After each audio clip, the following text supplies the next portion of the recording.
My name is Eric Johnson. I'm a research assistant at the University of Saskatchewan.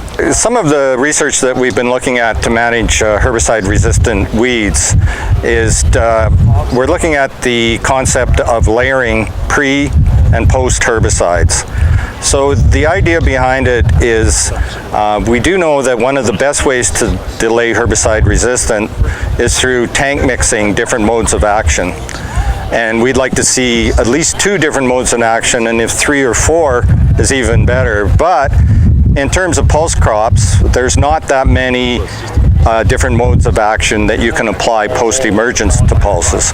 So one way we can get around this is by using a soil active pre-herbicide. And you could use a group 3, you can use maybe a group 14. In the future we'll be able to use a group 15. There's group 8s as well, depending on what sort of weed species that you're trying to get at. Then you can follow it up in crop, and with pulses, our predominant mode of action is a group 2. In peas, we have the option of applying a group 2 and a group 6 together, but we'd like to be able to even use more modes of action in that particular year. And we see a couple of advantages to doing that. In terms of cleavers, for example, in higher organic matter soils in particular, some of the soil active pre-herbicides just aren't effective enough because they get tied up in the soil organic matter.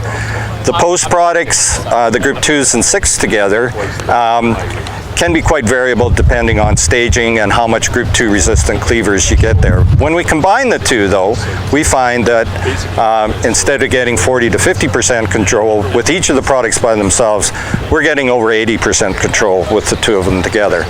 So it's a nice resistance management tool. Resistance is really a numbers game, and what we're finding if we're looking at the pre and post herbicide application, the layering concept, is that the pre-application will reduce the number of weeds to a low enough density that your post-application will work much better.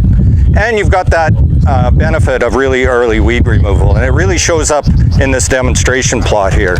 So in these 2 plots here, we've put just a straight pre-glyphosate burn down in the front. This has got a pre-application of a soil residual herbicide as well. In the back, we have a post-emergence herbicide.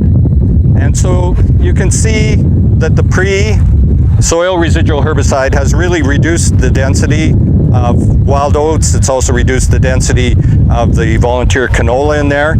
And even though the post-emergence herbicide has done a good job of controlling weeds in that pea crop at the back, you can see the height difference, and really that's the impact of early weed competition that we're seeing there. So you can get good weed control, but you may be losing some yield just by having really high densities early in the growing season. So that's the idea, the concept of herbicide layering. We're trying to optimize weed control, and we're trying to delay herbicide resistance by using a number of modes of action sequentially in the growing season. The research is ongoing. I mean, we're focusing on pulses because we've gotten major funding from the Saskatchewan pulse growers. We're looking at the concept in faba beans. We've looked at the concept in soybeans. We're also collaborating with industry and looking at the concept in even in wheat and canola.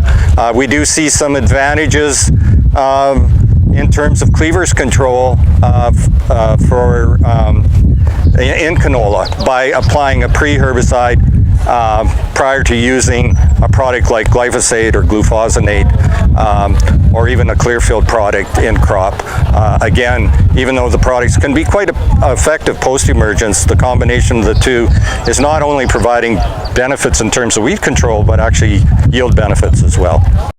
This video is brought to you by Farms.com.